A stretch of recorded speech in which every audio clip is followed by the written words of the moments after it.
the Lunchroom on Radio Caribbean International. It's Friday, March the 22nd, 2024, and this is program number 1150 of the Lunchroom. I'm your host, Calix George Jr. Now, in addition to 101.1 FM radio, you can get us at our website. It's RCI, STLUCIA, RCIStlucia.com. We're streaming live there, and you can also download our previous shows in podcast form for your pleasure. And as well, we are on Facebook. Just search for the official page of Radio Caribbean International on Facebook, and be sure to like and share that link, please, with your friends and family. If you want to call in later on in the program, the number to do so is 452-3046. Again, 452-3046. And you can also message in to our WhatsApp number. That is 724-0008. You can also call in to WhatsApp if you so choose. Again, that number is 724-0008. Now, today is World Water Day, and in a little bit we're going to be discussing the importance of that day as the United Nations and countries all around the world mark the vital nature of fresh water for our survival. But before we do that, we just want to send out some birthday greetings to Mr. Octavian Charles. Happy birthday to you, sir. Hope you're having a fantastic birthday celebration and enjoying the weekend. And a bit of history as well. In the year 1832, the British Parliament, led by Charles Grey, passed the Reform Act, introducing a wide range of changes to the electoral system across England and Wales, and that led to the increasing of the electorate from about 500,000 voters to 813. And in the year 1954, for the shoppers out there, Northland Center in Oak Park, Michigan opened, and it was the world's largest shopping mall at that time. 1965 saw United States confirming its troops use chemical warfare against the Viet Cong. Of course, that was during the Vietnam War. And in 2018, there was, in fact, thanks to then U.S. President Donald Trump, the imposition of $60 billion worth of tariffs on Chinese imports. Now, as I mentioned, we're going to be speaking about water in just a bit, and that is going to be our dish of the day.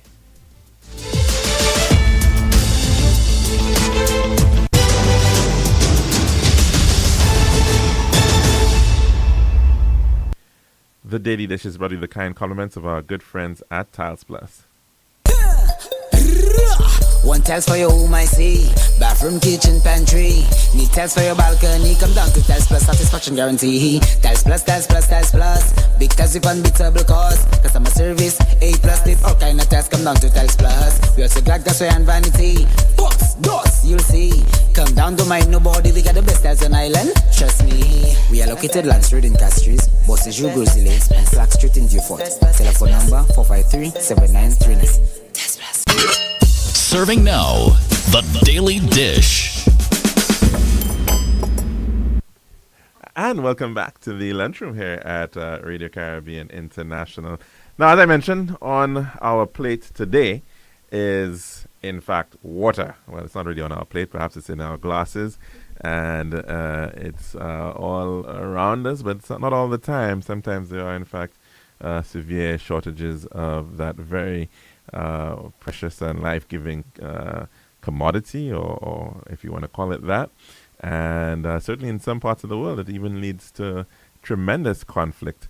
And of course, it has been very topical of late in terms of right here in St. Lucia, and the issues, of course, of ensuring that there's potable water for everyone to be able to enjoy. Well, this year, the theme for World Water Day is Water for Peace. And, of course, why it's also important within the context of this era of climate change. And so, guiding us through that conversation, I'm very pleased to have two very special guests here in studio. I'm actually being joined by Mrs. Farzana Yusuf Leo. She is the technical specialist and the Division of Environmental Sustainability at the Organization of Eastern Caribbean States, the OECS Commission. based here in St. Lucia at Montfortune. And as well, being joined via our video link, we're very pleased to have Mr. Darrell Ordinet, and he is the project manager. And that project is Enhancing Climate Change Resilience in CARIFORUM countries. He's based over in Belize at the 5Cs, the Caribbean Climate Change Center. And so we're so very glad to have these two great, wonderful experts to be able to join us and to tell us about why water is so very, very important. Farzana, thank you for joining us. And maybe we can start with you because, of course, you're right here with us, and welcome to the program. Thank you so much, Pal. It's just a pleasure to be here. Good afternoon and happy World Water Day to all our listeners. Wonderful. Now, we here in the Caribbean, we're surrounded by water, albeit salt water, but we don't quite often think about the challenges of water management on a regular basis. We take it for granted quite a bit, you would say, here in the Caribbean. Certainly we do. Within the region generally, yes. Various countries have their specific challenges. If I'm focusing on St. Lucia, we tend to have quite an abundance of rainfall, or we think so anyway. And in terms of getting water in our pipes, sometimes the amount of rainfall that we see, it doesn't translate to what we see in our pipes. Now, there are various challenges there in terms of infrastructure, aged infrastructure, etc.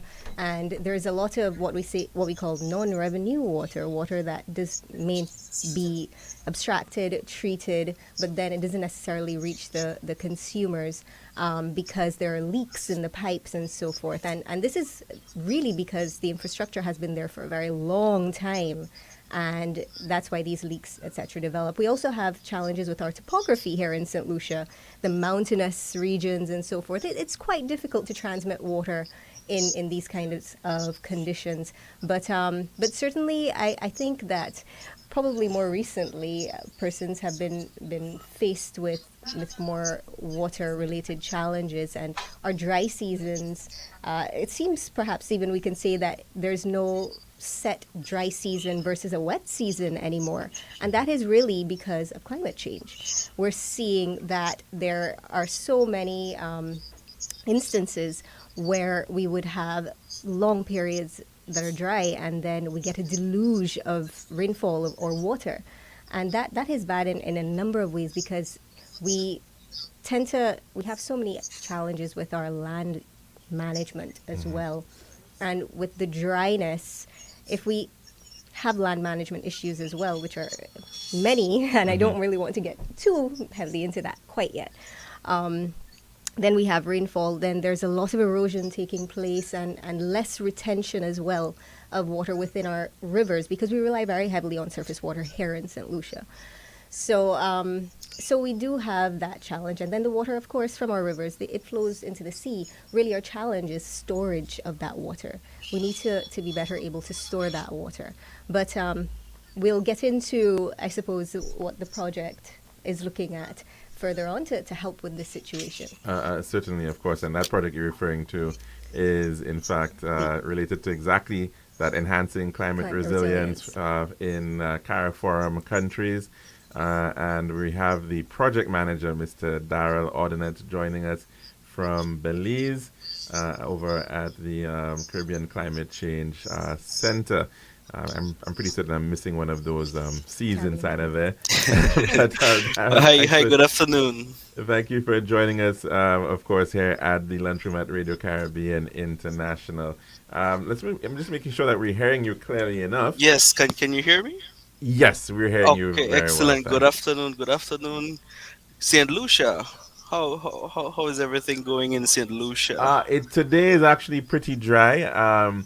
We finally actually are seeing what we would call our dry season. We had an unusually wet January and a little bit of February as well, as far as Anna was in fact alluding to. But we're now into a period that is colloquially known as the KWM, the dry season. It's pretty nice and dry. And what a day to celebrate water. What a day to celebrate World Water Day. Maybe that's needed for us to appreciate the value of it. Yes, definitely. But tell us though, you're looking at a Caribbean, well, not just CARICOM, but CARICOM plus Dominican Republic, CARIFORUM wide project looking at enhancing resilience to climate change. But tell us why is water within so important within this project when we're speaking about climate resilience? Thanks, and thanks for the opportunity, first of all, for inviting 5Cs and, of course, our colleagues there, Farzana and the OECS for this session. So, we've had discussions with the EU, the European Union Commission, from about 2017 for a regional project, and this is ultimately the project that was approved back in 2020 to 2019. It's over 12 million euros, and that looks at a regional landscape in terms of improving climate resiliency. One key component of that, though, is water and water security. And that is what we've been working on across 8 countries, right? Looking at the water infrastructure, right? Water infrastructure is critical. As far as Anna was mentioning, St. Lucia has the issues of aging infrastructure, and that's multiplied across the region when you look at, various countries. The fact remains that those infrastructure were created many years ago when climate change was not even on the dinner table in terms of discussions. So it is important for us to um, look at the infrastructure, look at what are the things that need to be improved, what are things that not only in terms of improvement but also infrastructure that can be resilient to the issues of climate change. And that is what we've been doing across these 8 countries. St. Lucia, in particular, we're looking at the infrastructure from various stakeholders, looking at schools, looking at the public water infrastructure in terms of what WASCO is doing. And so, water is affects everything, and it's important for us to try to provide support through our projects, even at the community level, but also at the national level as well.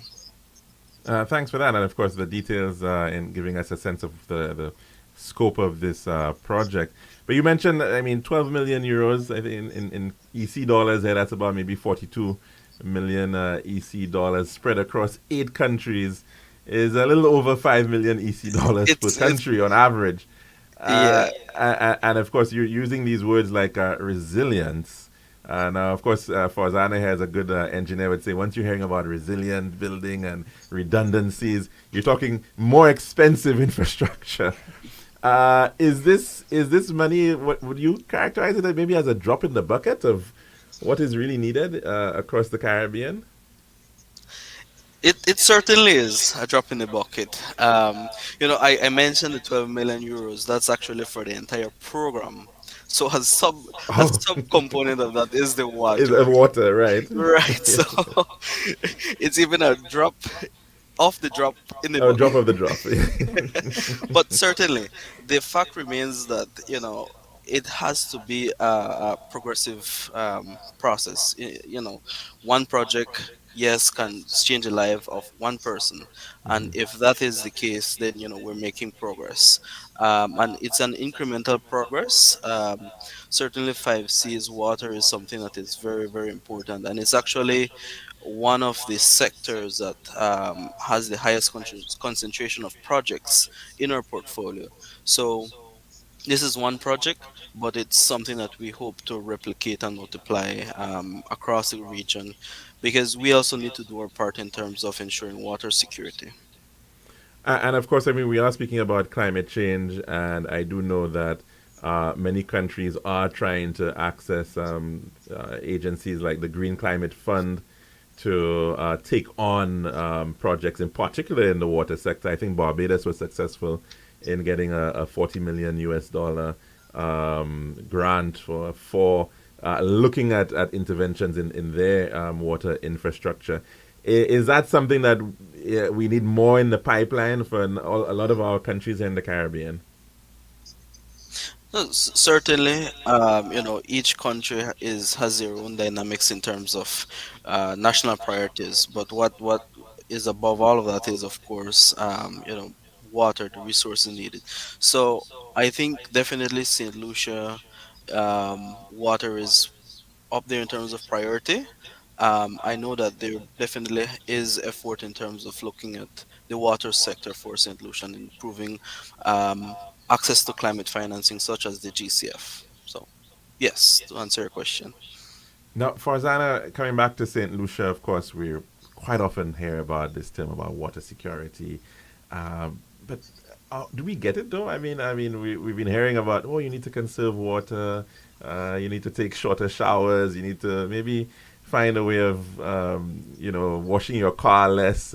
Things that a lot of people, men may not want to hear about that. The people who are into their gardening will not want to hear about watering their plants less. I mean, that concept of water conservation and conserving our water, is that seeping in sufficiently? Well, I know that we certainly are trying to get the message across. And we, even through this project, we have had a few community meetings as well.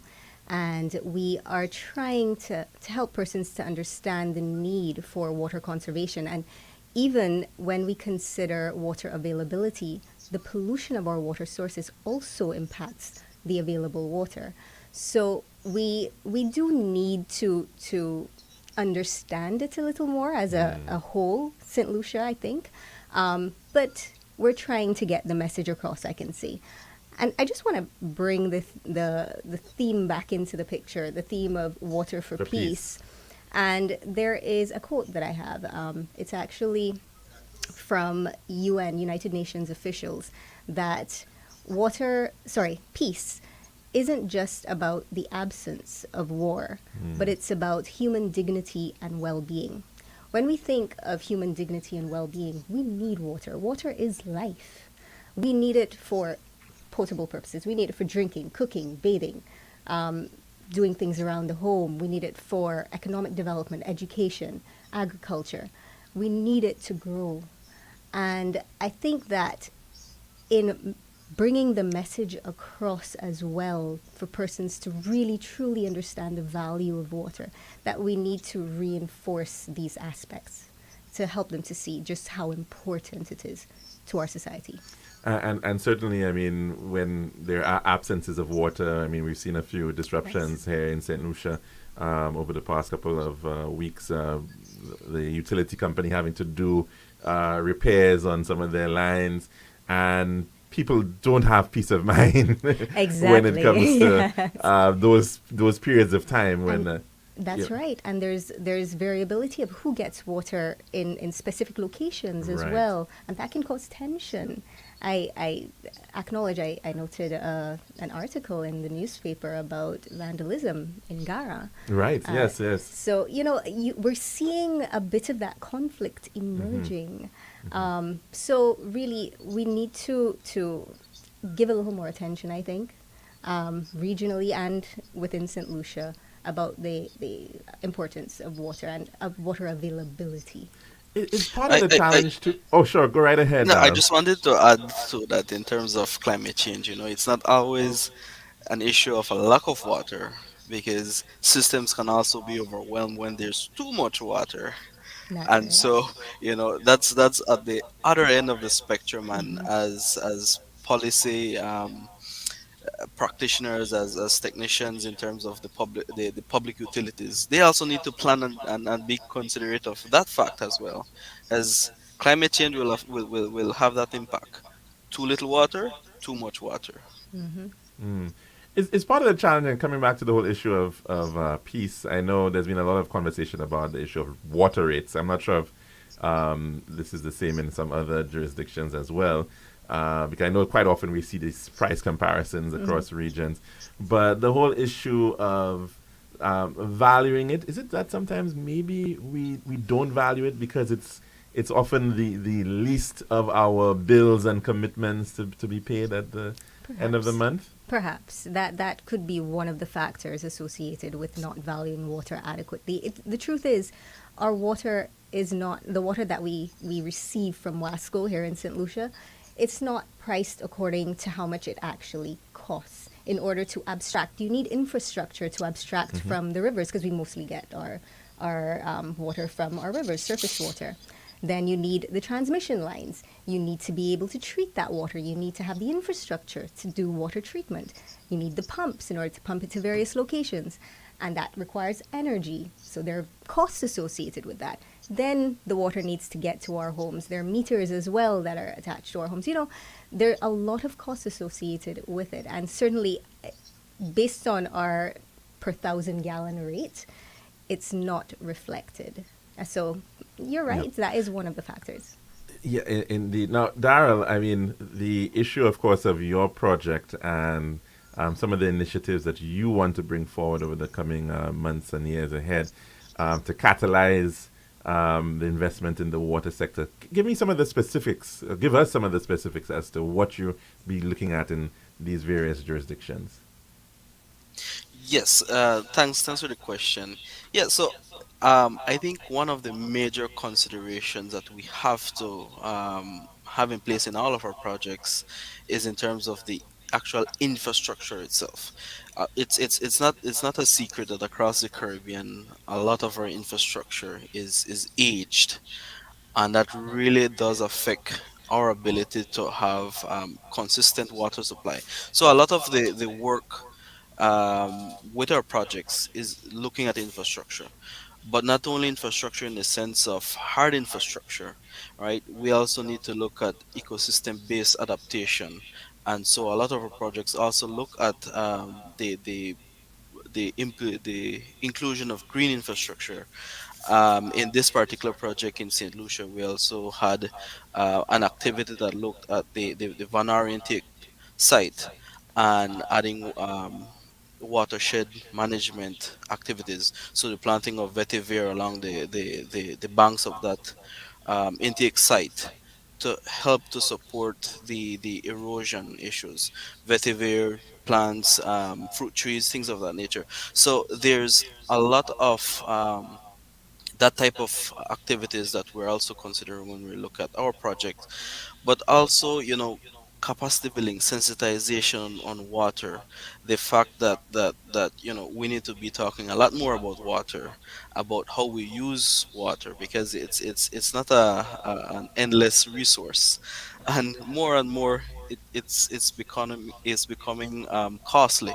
So that cost, the fact that we need to sensitize our populations about what it costs to get water, as Farzana was mentioning, those are the things that our projects we need to incorporate.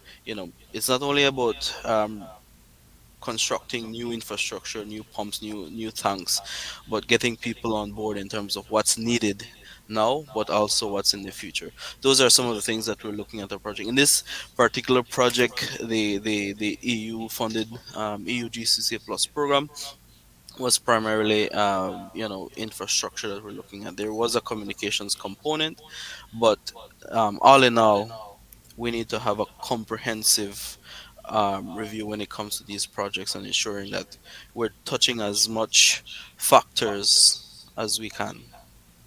Thanks very much for that. So I'm hearing from you, you're working both on augmenting the supply side of things within the water sector, but as well trying to attenuate that demand as in many cases. Within that context too, are there best practices that we should be sharing across the Caribbean? I mean, I think, for instance, like with some islands, they put a lot of emphasis on things like rainwater harvesting.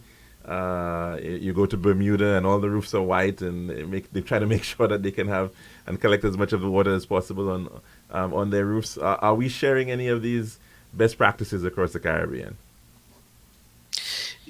Yeah, so certainly, what is important for 5C is that we're dependent on the local experts, understanding the local context, the culture. So we depend on persons like Farzana and the technical experts to tell us what are things that are going to work in that country. Because from a regional perspective, there are best practices. There are things that the international water experts will say will work, But if that's not part of the culture of a particular country, you know, it's not going to work. I remember a couple of years back in Venezuela, Hugo Chavez made a mandate that everybody should take a bath of less than 3 minutes, I believe it was.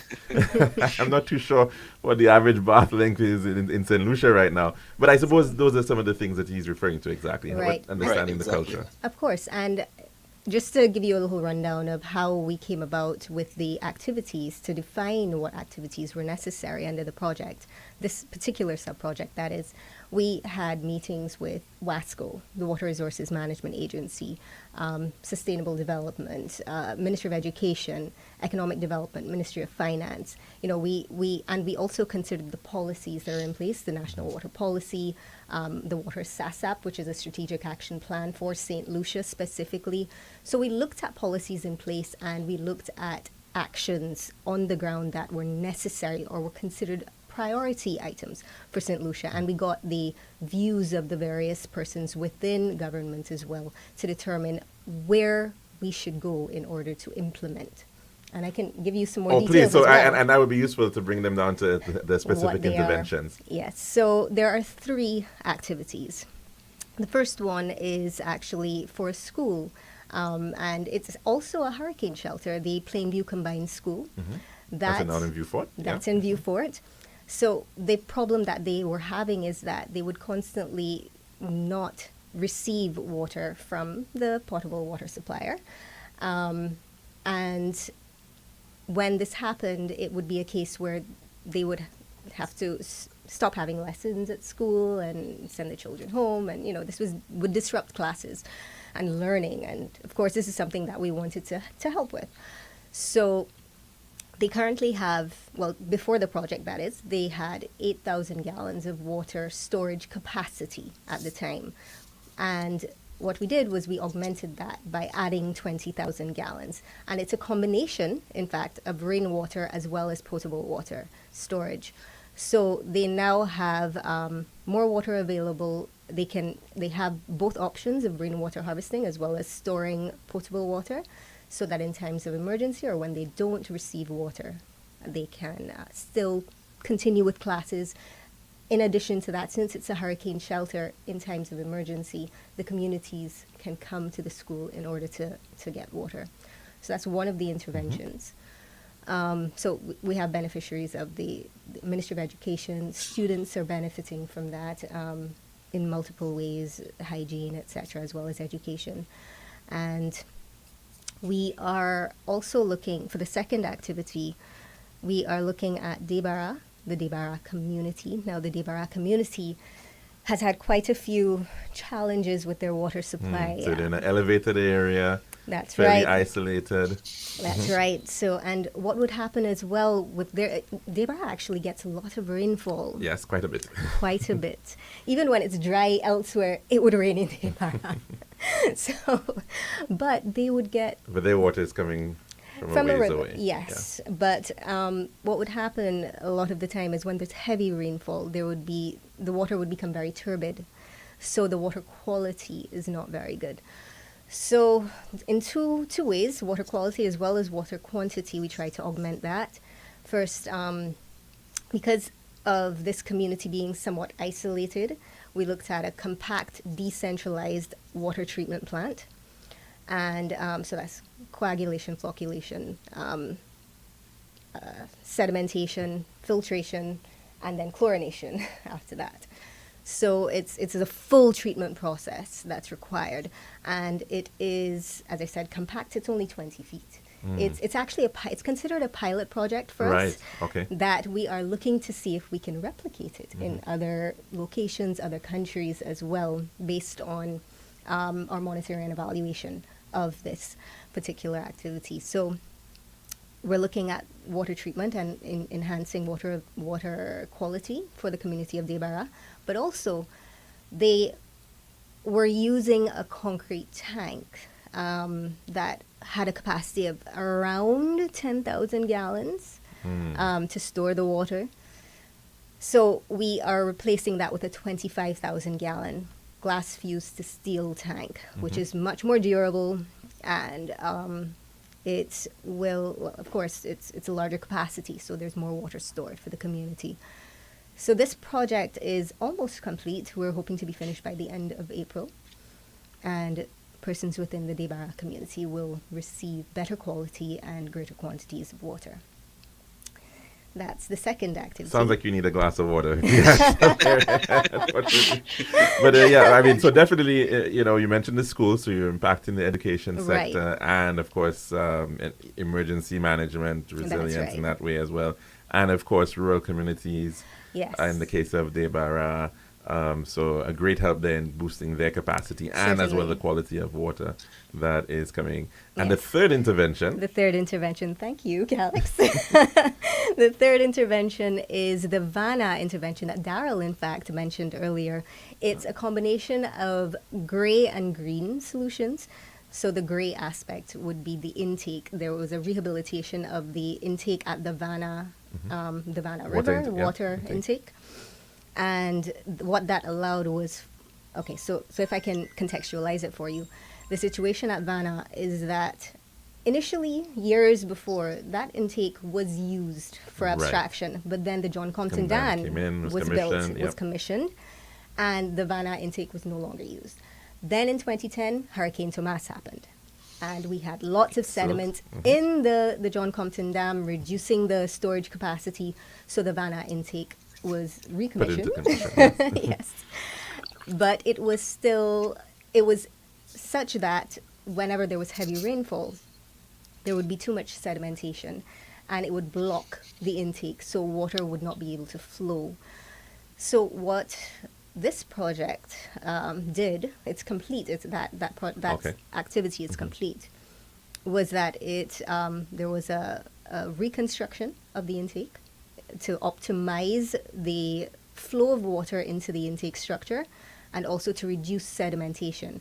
The green aspect of it, the nature-based solution, was the planting of vetiver grass that Daryl mentioned, and also fruit and forest trees along the riverbank in order to reduce sedimentation by, holding the soil in place. Because, and the fruit trees, the mixture of fruit and forest trees, was because this intake is located on a farmer's land. So we wanted the project to also benefit the farmers. And that way, by planting the fruit trees, they would be able to have benefits sooner. And with the forest trees, they'll still be able to have some benefit, but it would be in the longer term. But it's still retaining the riverbank, helping with water quality in the long term, and assisting the farmers.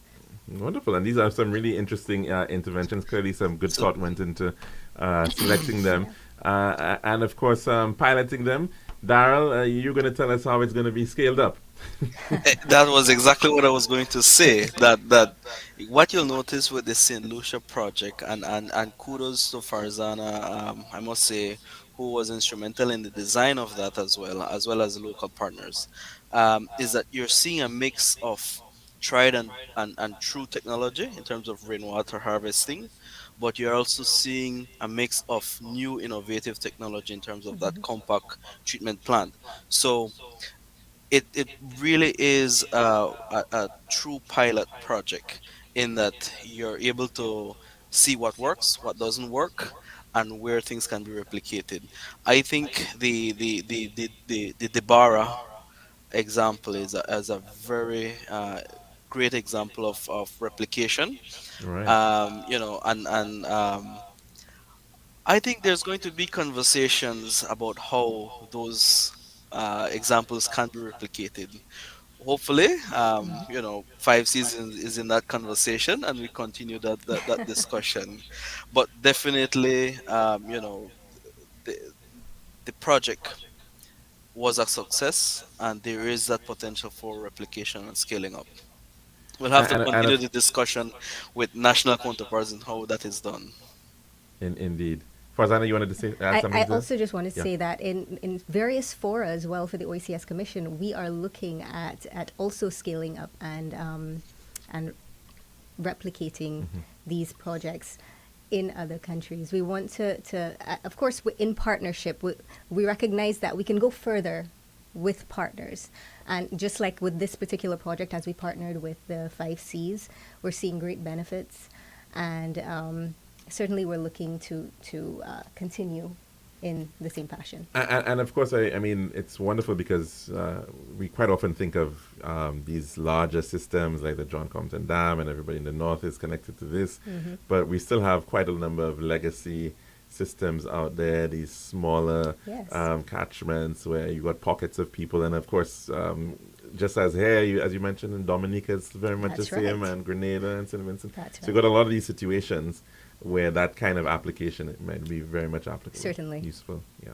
So it's been a wonderful conversation we were having on World Water Day. But unfortunately, it looks like we're running out of water now because our time is pretty much up. We are due to actually take in our weather report in just a bit. But before we do that, I just want to give both of you an opportunity to say some final thoughts on World Water Day. Daryl, you want to begin? Certainly. Yeah, so I do want to take the time to just thank, the OECS, Farzana in particular, for the in-country support. Obviously, we do want to thank the donor, the EU Commission, because without their support, this would not have been possible. And not only in terms of St. Lucia, but the larger program. That is a partnership that we hold there, and we continue to support and engage them. Uh, you know, 5Cs is here in terms of the support to our member states, and so yeah, that's really World Water Day. It's not only about water on World Water Day, and so we continue the struggle in terms of ensuring water security. Water is an important part of peace, as far as Anna mentioned. And by the way, it's a lunchroom, and I'm seeing any lunch or any water on the desk there. Yeah, no, we're short on water here right now. We started in a rush. But thanks. Next time, definitely. But lastly, thank you very much for this opportunity as well, colleagues. And thank you so very much, Daryl, for sharing. And Farzana. Yep, certainly. I am very thankful as well to the Caribbean Community Climate Change Center, 5Cs, and the EU for partnering with us, the OECS Commission, in order to implement this national sub-project.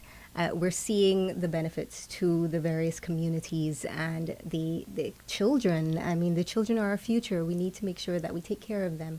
And I guess as a few parting words as well to all our listeners, I would say that water is something that we need to pay more attention to. We say water is life. I know that in St. Lucia, we see that all over the place. Water is life, water is life. But do we really think about what it means? What would we do without water? Let's conserve it. Let's do our part. Let's do what we can. And let's keep it clean, too, because And it could also be death. That's if we're not right. careful. That's right. And don't pollute our water sources, That's a whole different conversation. But yes, thank you so much for allowing us to speak to you and our listeners about water today. Well, thank you so very much, Farzana, Yusuf Leo, and Daryl Ordinet, of course, sharing with us on World Water Day. Again, some of the actions, the activities happening within the Caribbean space and in the local space as well with respect to water. But you can make it 365. You guys can be back on anytime you so choose to keep us abreast as to some of these really wonderful initiatives, to let people know that there's in fact lots happening in that space as well. Thank you so very much. And that's our dish of the day. It's all been about water indeed. We should probably be drinking a lot more of that as well. So we're going to take in our weather report. This has been The Daily Dish.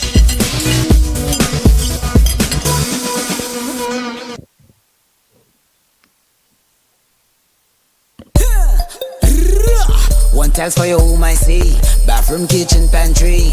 Need tiles for your balcony. Come down to Tiles Plus, satisfaction guarantee. Tiles Plus, Tiles Plus, Tiles Plus. Big tiles with unbeatable cost. Customer service, A plus. Did all kind of tiles. Come down to Tiles Plus. We also got gasway and vanity. Box, doors, you'll see. Come down to mind nobody. We got the best tiles on island. Trust me. We are located Lance Road in Castries, Bosses Grozile, and Flax Street in Beaufort.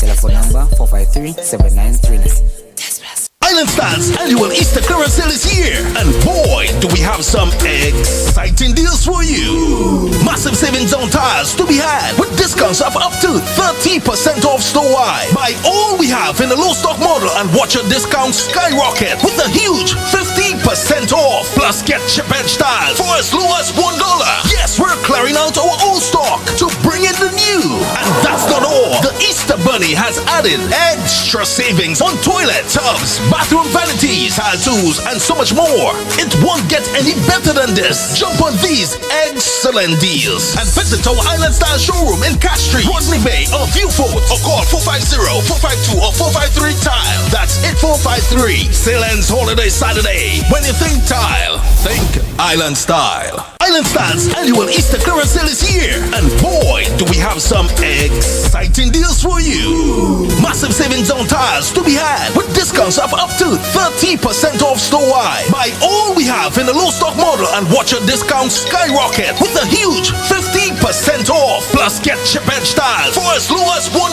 Yes, we're clearing out our old stock to bring in the new.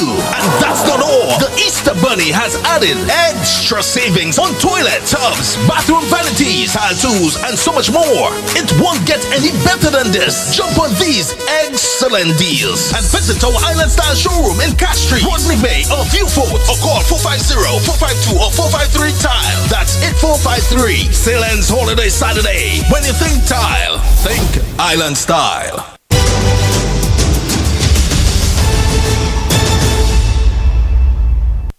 And welcome back to the lunchroom here at Radio Caribbean International. And of course, we were just marking United Nations observance of World Water Day, and that's every 22nd of March. And so we were, of course, joined earlier on, as I mentioned, by two technical experts in the field coming from the 5Cs, the Caribbean Climate Change Center over in Belize, Mr. Daryl Ordinet, as well as writer in the OECS, Mrs. Farzana Youssef Leo, speaking about this ongoing project which is being rolled out across 8 countries in the CARIFORUM region, looking at the matter of water resilience. Now we're going to open up the lines at this time to take in some calls. Of course, the number to do so is 4523046, and you can also reach us on our WhatsApp. That is 724-0008. Good afternoon, and welcome to the lunchroom. What's on your plate today? Yes, good afternoon. Since today is World Water Day, I'd like to appeal to ASCO to restore the water supply to those of us who live in Boston Phase 2. Give us a gift of water today, because water is life, Indeed. Because I think they took it since Wednesday morning, so I hope that it's restored today. On another matter, concerning the disconnection policy, I know at least in one Latin American country, when they disconnect your water meter, they actually have like a flow reducer on the line. So that just reduces the water supply to a trickle, because their policy is that water is life. Right. So that someone, let's say you have an elderly person in the house, the person can still, use the water, let's say, the pipe to, let's say, get a glass of water. But it might not be, the pressure might be not strong enough to, let's say, take a shower. You understand? Yes. So I don't know if that's something you might want to look at, going forward in WASCO's disconnection policy. Of course, in consultation with the NUC. Yeah. That's a very interesting point that you're making there, caller. You recall which country has that policy in place? No, I don't recall. I don't recall which country. I remember speaking to someone at a conference overseas, and the person mentioned that they cannot totally shut off the water. It's like a national policy. So right. They actually, instead of just having the valve just shut off the supply, it will just have a small orifice to reduce the flow of water to a trickle. So you can still, get some, water for essential, purposes. Yeah. Very interesting indeed. Just something to consider, yeah. certainly. Thanks for that intervention. I hope you get your water soon as well. I hope that definitely it is. All right. But thanks very much. Take care and have a good one. All right. Take care. Bye-bye. And of course, the matter of water security also means that and we've been speaking about this for a very long time in terms of even things like building codes and ensuring, in fact, that it is a requirement that all buildings, all places of, whether it's in habitation or work, have some on-site, on-property water storage. That's very important. It's something, of course, that we see, like I said, in the Leeward Islands and many of these countries that have had a long history of perhaps water scarcity, far more than we have had. And they take that very seriously, having cisterns being built under the homes. And in the case of, as I mentioned, the rainwater harvesting is a big deal in places like very small islands or collections of islands like Bermuda, for instance, where there is in fact that requirement to and you have water coming off your roof and you're putting it and you're treating it and keeping it. Now there are some people who are out there and have really never been connected to the water supply, to the mains, and they have in fact survived pretty well by doing that, by taking on rainwater. And so in some instances, rainwater harvesting should be an option. And when you think about, especially if you're living in a very isolated area in particular, it may be very useful. And so if you are in an area that has very little rainfall, it is certainly something to consider.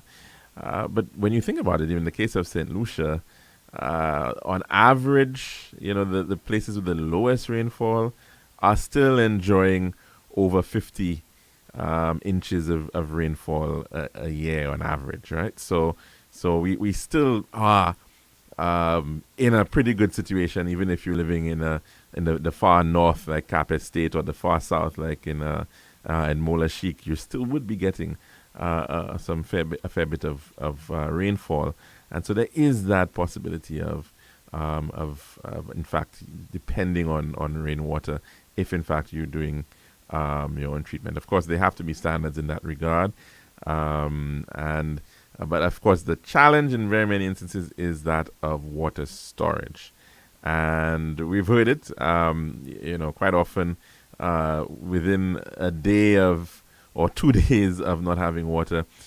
Some people are already pressed in terms of the absence of storage, and so it becomes a major challenge for them. And so, in particular, of course, in communities that may not have, that may, for whatever different reasons, have very low storage, the ability, or may not have the space to put storage to, may be another issue. Certainly at the community level, looking at solutions to help those communities is also something that has to be potentially looked at. And so, of course, it's that proposal, that project which has been done already, rather, for the community of Debara is a very interesting one, because it is, in fact, delivering to a very tight-knit community, providing them with an extended supply of rainwater, because we do know that sometimes these communities may very well be without water for over a week. And so therefore the issue of water storage becomes very important. And of course the matter of water conservation even more so as well.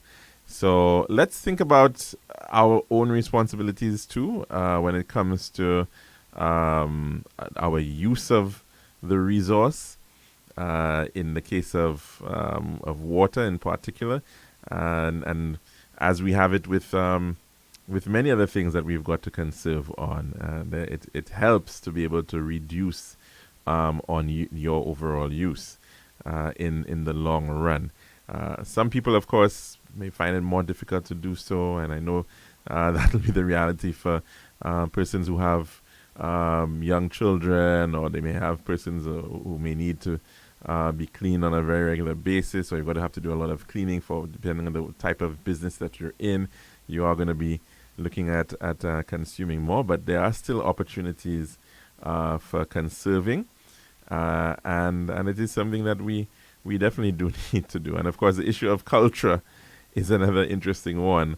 The 3-minute bath probably is not something that may work in St. Lucia, but there are certainly issues with respect to how long we take our showers for. Some people may want to be in there for way too long. So it is something that we can also consider in terms of the overall matter of conservation. And it's always a good practice to do just that. Now, of course, if you want to add anything to the mix, the number to do so here at the lunchroom is 4523046. Again, 4523046 is our number here if you want to add to the conversation regarding water and perhaps what we can continue to do to be able to ensure that we've got more of it in our pipes for the long term.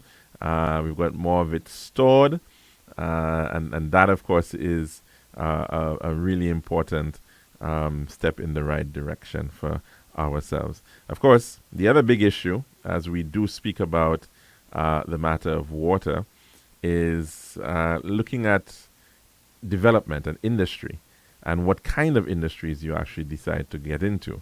Some industries do require a considerable amount of water for whatever you may be dealing with. Just for example, if we were producing semiconductor chips, that takes up a large amount of water. And so when we speak about things like golf courses, that tends to also be a very water intensive action that comes up very much so. So it is very important to look at it from that perspective too, in terms of our increasing demand. I think we have another call coming in. Is that the same call, or is just let's see? Hello. Hello. Good afternoon. Yes, good afternoon. Yeah, just to add to your discussion about water storage, perhaps we can look at incentivizing water storage, like the same way we have something in place with solar water heaters, where you can get some claim it as an exemption when you file your tax return.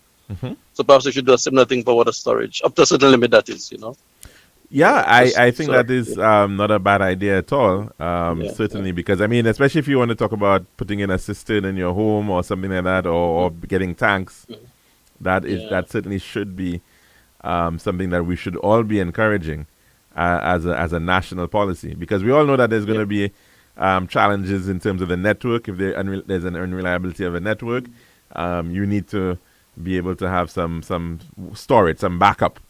So I agree with that. And some people would find it difficult to, let's say, purchase 1,000-gallon tank, which is about $1,000. So if there is that kind of incentive, it will be ease the burden on them. Mm-hmm. Definitely. That's another very good point, caller. Thanks very much for that contribution. And of course, the importance of the public policy in providing the right type of incentives is very important, and that can certainly go, no doubt, a long way in terms of helping the water utility to be able to deal with the issue of demand. As we had pointed out, the Thibbles treatment plant, although the dam was built for a certain capacity, 700 million gallons, actually being able to treat the water now, we have a limit there right now with respect to the Thibbles treatment plant for the north, which is about 10 million gallons per day.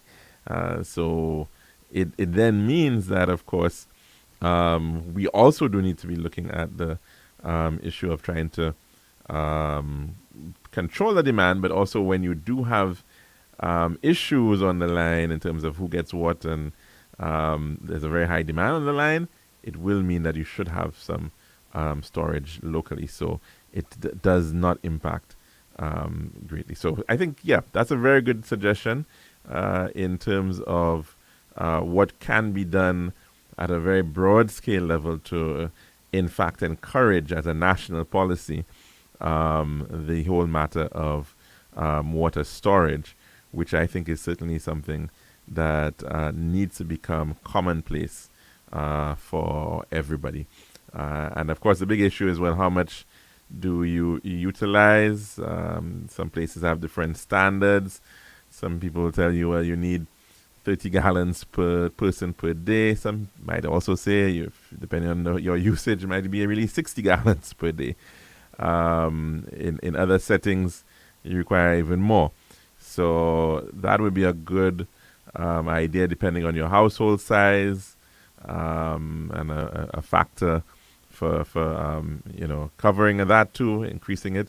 It would be useful to ensure that you have a sufficient amount of water storage. So that's an important goal that I think we all certainly do need to take pretty seriously within that context. But the other issue too, so you got to also ensure that just as you sometimes have to rewire your home, sometimes you've got to do certain things with respect to your plumbing too, to ensure that you actually are keeping check of those leaks, because that's another major challenge which we have with especially with older infrastructure, older buildings.